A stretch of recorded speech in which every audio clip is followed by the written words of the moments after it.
Brought to you by V-Guard, co-powered by Sensodyne and Vimal. બોલો ઝુબા કેસરી.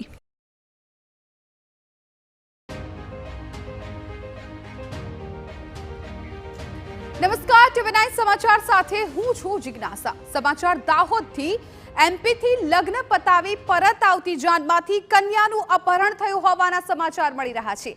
ભાટીવાડા ગામની જાન કેસરિયાથી મન જોગી થયું રે, દિલ ઝૂમે જુઓ મત મસ્ત થયું રે. કેસરિયાથી મન જોગી થયું રે. હર પળ મનાવો કેસરી તહેવાર.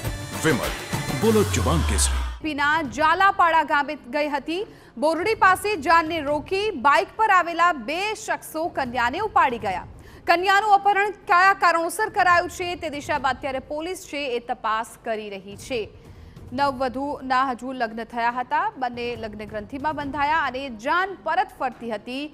એ સમયે કોઈક બાઇક સવાર છે એ આવે છે અને આ કન્યાને લઈ જાય છે. અમારા સંવાદદાતા પ્રિતેશ પંચાલ વધુ જાણકારી આપી રહ્યા છે. પ્રિતેશ, જે ભાટીવાડાથી એક જે જાન ગઈ હતી મધ્યપ્રદેશના જે ઝાલાવાડા ગામે ગઈ હતી તે દરમિયાન લગ્નની વિધિ જે પતાવી તે પરત આવી રહી હતી. તે દરમિયાન નવા ગામ જે ચોકડી છે ત્યાં અચાનક 5 થી 7 જે બાઇક ચાલકો તે આવ્યા હતા અને જાનને રોકી હતી.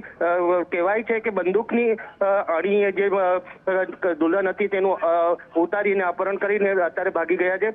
હાલ પોલીસ ફરિયાદ દાખલ કરવામાં આવી છે. અપહરણની ગુનો દાખલ કરવામાં આવ્યો છે. સાથે સાથે પોલીસે મધ્યપ્રદેશની અંદર ધામા નાખ્યા છે અને જે આરોપીઓ છે તેમને ઝડપી પાડવામાં તજવીજ હાથ ધરી છે. બિલકુલ પ્રિતેશ, આભાર સમગ્ર માહિતી બદલ. તો હાલ પોલીસે આ મામલે તપાસ છે શરૂ કરી છે.